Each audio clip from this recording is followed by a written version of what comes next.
விவசாயம் அப்படிங்கிறது ஈஸியான விஷயம் இல்லை. இப்படி இருக்க காடை அடிக்கடி இப்படி மாற்றிடுவோம். அப்புறம் ஒவ்வொரு டைம் வந்து வெறுங்காடாக ஆகிரும். சில நேரங்களில் ரொம்ப பசுமையாக இருக்கும், சில நேரங்களில் காஞ்சு போன பூமி மாதிரி இருக்கும். நம்மளோட காடு வந்து வானம் பார்த்த பூமி. வானம் பார்த்த பூமினா சில பேருக்கு தெரியாது. மழை வரும்போது மட்டும் விவசாயம் பண்ணுறது. ஏன்னா நம்ம காட்டில் வந்து தண்ணி இல்லை, நம்ம வந்து காட்டுக்கு பயன்படுத்துகிற மாதிரி தண்ணி இல்லை. அதனால் இது வந்து வானம் பார்த்த பூமி, வெறுங்காடு அப்படின்னு சொல்லுவாங்க. அப்பப்போ மழைக்கு தகுந்த மாதிரி ஏதாவது இந்த சோளம், கொள்ளு, உளுந்து இந்த மாதிரி ஏதாவது ஒன்று போட்டு விடுவோம்.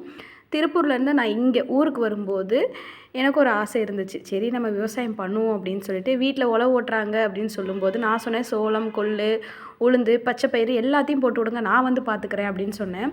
எல்லா விதைகளும் வாங்கி விதைச்சி விட்டுட்டு வந்துட்டாங்க. அதுக்கப்புறம் எல்லாமே வளர்ந்து வந்துருச்சு. நான் இந்த ஊருக்கு வந்ததுக்கப்புறம் அதெல்லாம் எப்படி கவனிக்கிறதுன்னு தெரியல. நான் ஒரு ஆசைக்கு கண்ணுக்கு குளிர்ச்சியாக இருக்கும், ஈஸி அப்படின்னு நினச்சிட்டு அதை போட சொல்லிட்டேன். அதுக்கப்புறம் தான் ரொம்ப கஷ்டப்பட்டேன். என் மாமியாருக்கும் ரொம்ப உடம்பு சரியில்லை. அவங்களையும் பார்த்துட்டு இந்த காட்டையும் பார்த்துட்டு, என் ஹஸ்பண்டு என் கூட இல்லை, திருப்பூரில் இருந்தார். அதனால் நான் குழந்தைகளையும் பார்த்துட்டு ஆடு மாடெல்லாம் பார்த்துட்டு ரொம்ப ரொம்ப கஷ்டப்பட்டேன் அப்படின்னு சொல்லலாம். எனக்கு இங்கே இருக்கவே பிடிக்கல. இந்த ஊரை விட்டே ஓடிடலாம் அப்படின்ற மைண்டெல்லாம் இருந்துச்சு. அப்புறம் உடம்பு சரியில்லாமல் இருக்க என் மாமியாரை பார்க்க வரவங்க எல்லாருமே வந்து என்கிட்ட இந்த ஊர் செட் ஆகாதுப்பா, ஊரை விட்டு போயிரு, அந்த மாதிரி தான் எல்லாரும் சொன்னாங்க. எல்லாரும் சொல்ல முடியாது, சில பேர் இப்படி சொன்னாங்க. அப்புறமா எனக்கு ஒரு டைம் கால் ஃப்ராக்சர் ஆச்சு அந்த டைம்லேயே. அப்பயும் சொன்னாங்க, வண்டிலாம் ஓட்ட வேணாம், இனி வண்டி சைடே போக வேண்டாம், அந்த மாதிரிலாம் சொன்னாங்க. அப்புறம் எனக்கே ஒரு தைரியம் வந்துச்சு. இத்தனை நாளில் நம்ம என்ன பண்ணோம், ஒன்றுமே பண்ணலைல, இப்போ இதை பண்ணுவோமே அப்படின்னு சொல்லிட்டு மாடு பிடிக்க அதுக்கப்புறம் பழகிக்கிட்டேன். அதுக்கப்புறம் இந்த உளுந்து, கொள்ளு எல்லாம் எப்படி வந்து பறிக்கிறது, அதை எப்படி வந்து தனித்தனியாக காய வச்சு எப்படி தட்டி எடுக்கிறது, இதில் இருந்து அப்புறம் முரத்தில் வச்சு எப்படி கல்லுகள் தனியாக அந்த பயிர்கள் தனியாக எடுக்கிறது எல்லாமே எங்கள் மாமியார் சொல்லி கொடுத்தாங்க. அவங்க மூலயமா கொஞ்சம் கற்றுக்கிட்டேன். நிறைய விஷயங்கள் கற்றுக்கலாம் அப்படின்னு நினைக்கும் போது அவங்க இறந்துட்டாங்க. அவங்க இறந்ததுக்கப்புறம் எனக்கு ரொம்ப கஷ்டமாயிருச்சு. அதுக்கப்புறம் தான் வீட்டில் ஒரு மாடு இருந்ததை ஒவ்வொரு மாடாக வாங்கி மொத்தம் 5 மாடு வாங்கியிருந்தோம். 5 மாடு வச்சு தான் 2 பேருமே பார்த்துக்கிட்டோம். ஹஸ்பண்ட் ஒய்ஃப் நாங்கள் 2 பேருமே பார்த்துக்கிட்டோம்.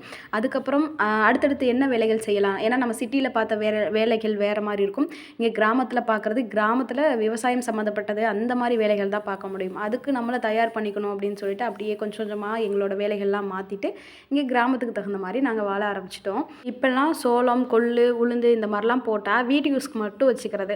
ஏன்னா நான் அவ்வளோ கஷ்டப்பட்டு அந்த வேலைகள்லாம் செஞ்சு ரொம்ப விலை வந்து கம்மியாக தான் கொடுக்குற மாதிரி இருந்துச்சு. அப்புறம் தான் தோணுச்சு, நம்ம ஆள் வச்சு வேலை வாங்கி இவ்வளோலாம் பண்ணோம், ஆனாலும் நம்மளுக்கு வந்து குறைவான வருமானம் தான் இதில் வருது அப்படின்னு சொல்லிட்டு இப்போலாம் வந்து சோளம், கொள்ளு இதெல்லாம் போட்டோம் அப்படின்னா அது மாட்டுக்கு மட்டும் வச்சுக்கிறது.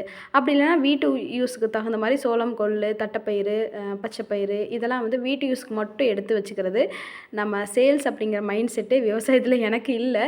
ஏன்னா இதில் வந்து அவ்வளோ நம்ம லாபம் பார்க்கவே முடியாது. ஒரு தோட்டம் இருந்துச்சு அப்படின்னா நம்ம வீட்டுக்கு தகுந்த பொருட்கள் எல்லாம் போட்டு நம்ம எடுத்துக்கலாம். ஒரு காய்கறிகளோ இல்லை வேறு ஏதாவது அந்த பயிர் வகைகளோ அந்த மாதிரி வீட்டுக்கு தகுந்த மாதிரி நம்ம போட்டு எடுக்கலாம். ஆனால் அது நம்ம விவசாயம் பண்ணி அது மூலயமா வருமானம் ஈட்டணும் அப்படின்னா அதுக்குண்டான ஒரு நாலேஜ் இருக்கணும் என்னை பொறுத்த வரைக்கும்.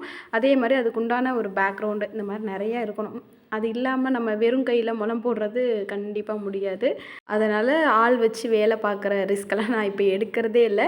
சோளம், கொள்ளு எது போட்டாலும் அப்பப்போ மாடை பிடிச்சி கட்டிடுறது. ஏன்னா மாட்டுக்கு மேவு வேணும், அதுக்காகவே யூஸ் பண்ணிக்கிறது. இந்த மாதிரி பசுமையாக இருக்கிற காடு ஒரு வாரம் ஒரு மாதத்தில் வந்து டக்குன்னு காஞ்சு போன காடு மாதிரி மாறிடும்.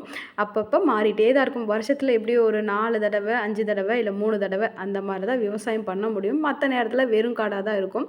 இந்த மாதிரி இருக்கிற காடு இதை விட வெறுங்காடாக ஆயிடுச்சு. அது அடுத்த வீடியோவில் எப்படி இருக்குது அப்படின்னு சொல்லிட்டு காமிக்கிறேன். இது எல்லாமே சோளத்தட்டை தான். இந்த டைம் வந்து அறுக்கக்கூட இல்லை, அப்படியே மாடை பிடிச்சி கட்டி வச்சுட்டேன். ஏன்னா ஆள் கூலியும் கொடுக்கணும், பெரிய வேலைகள்லாம் இதில் இருக்குது அப்படின்னு சொல்லிட்டு இந்த மெத்தடை ஃபாலோ பண்ணி